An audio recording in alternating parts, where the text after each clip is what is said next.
Sometimes it's not about what decision you make, just make one and commit to it. I think there's actually more value to unpack in that than even I'm giving it credit for. Because you measure A versus B. What do I do? And as you know, boom, that window of opportunity shuts. Or you sit there and, what do I do? I'm not sure if I'm going to do this, what do I do this? A day goes by, a week goes by, a month goes by. That girl, that guy, they're gone. They moved to another town. That job opening went to someone else. That person, what do I do? A year goes by. I got friends that a decade's gone by. A lifetime's going by because they're still weighing these two things. And I think a lot of times it's like, just choose one and jump. The repercussions aren't near as bad as we think they are. Even if you choose the wrong one, if we commit to one of the choices, if it's the wrong one, it will reveal itself to be the wrong one more quickly and clearly. If we jump and don't just dangle our toe in it. If we give it justice, going, I'm going to try and make this work, I'm going wholehearted. It'll reveal itself to be the right or wrong choice. If it's the right one, if it's a 50-50 chance, bam, I'm so damn glad I jumped and took the opportunity. When it came, I hit the gap, I took it. If it's the wrong one, we're like, oh, whoa, this is not right. Well, now we found out quickly enough to pull the parachute and abort and back out. Or we jump in hard enough, something brand new reveals itself. Because the options are compounding with whatever choice we make. Make one and find out, and what's the big deal? That's another percent. What's the big deal if it's a wrong choice? We got more time than we think. Time is on our side more than we give it credit for. What's the big deal? That people go, well, I don't want to do it because I don't want to waste that time in my life. I don't know if that's the wrong thing. And you end up saying that for weeks, months, years, decades. When you look up, you're like going, oh, I'm still measuring which one I should do. And now I'm in my 40s. Now I'm in my 50s. Now I'm in my 60s. Whoa, just try it. It's the worst that can happen. It's the wrong decision. So what? Whoop, reset, come on back. Hey, at least I found out. So I think that's a good one for us all to remember. We're going through this rodeo of life. Sometimes it's not really which decision that's most important, and dissecting them into limbo, or dissecting them into immobility, dissecting them into paralysis. Just pick one. Go with them. Try one. Try it out. What's the worst thing? You order the wrong thing on the menu. Damn it. I knew I should order that other thing. Well, now you know. So next time you come back, now you eliminated one. Now you know what to order.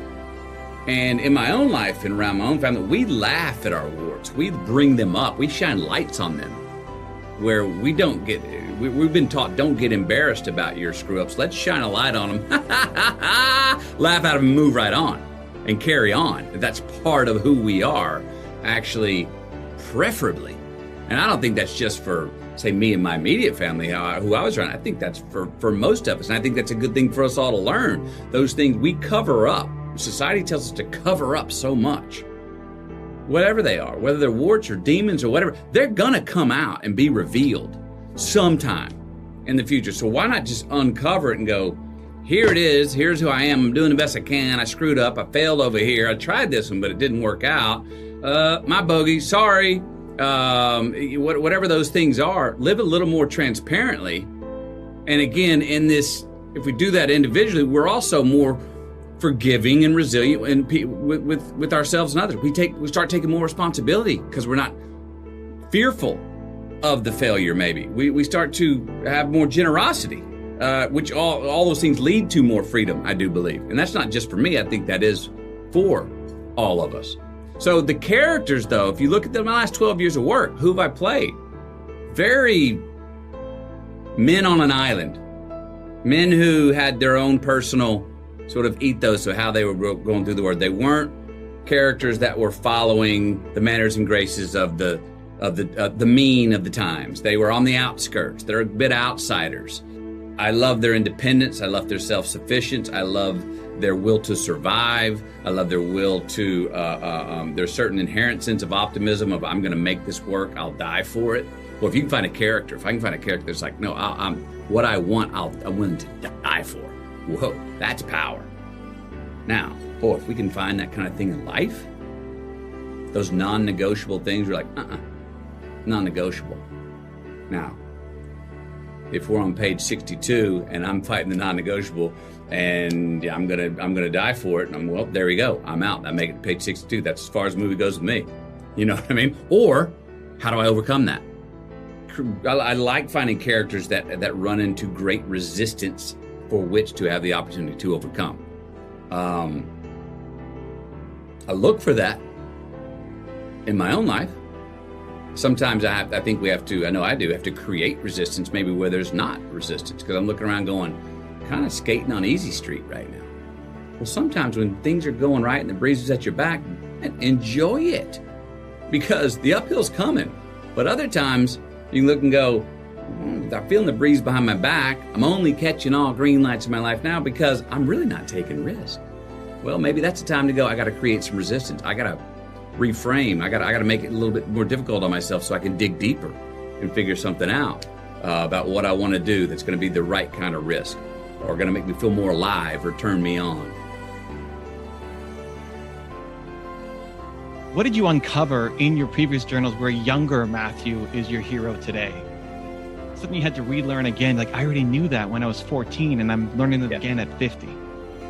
There are things that I pulled off, got away with in my youth, that I still wake up having nightmares with today. But I only wake up having nightmares with them today because now I know better.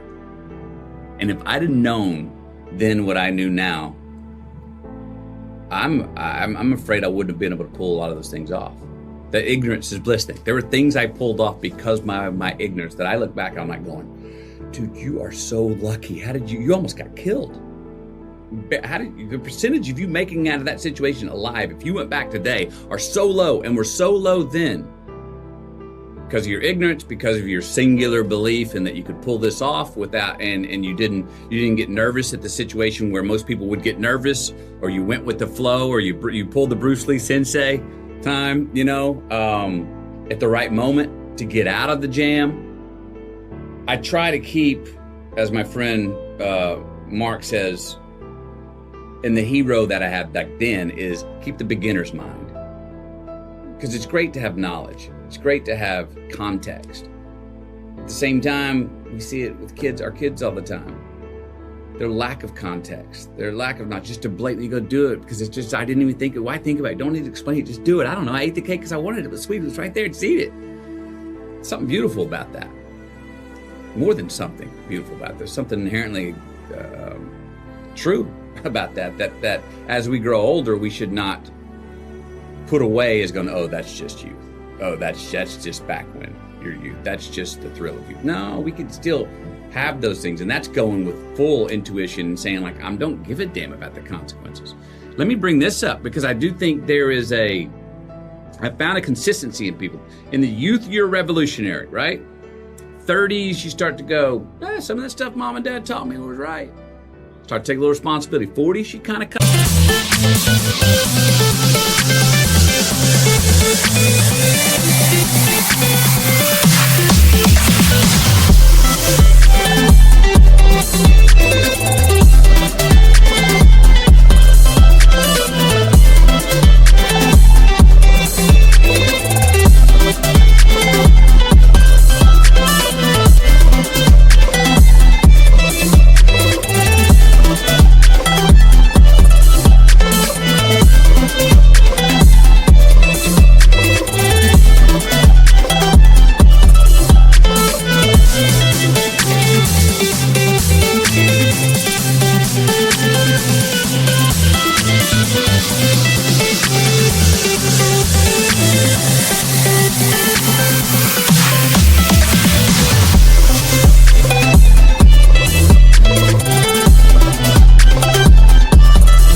Customize them. Yeah, you know what? Maybe I'm becoming a parent. Maybe I'm seeing that. Yep. I see how I work in the world. I'm responsible for others and myself.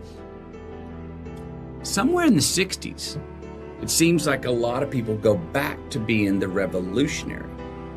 I don't know if it's the fact that you go, oh, subconsciously, I'm on the back end of my life. So what the hell's it all matter? And why do I give a damn about consequences? So that beginner's mind, which my mother has, and I find that a lot of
people start to get it as they get older in age.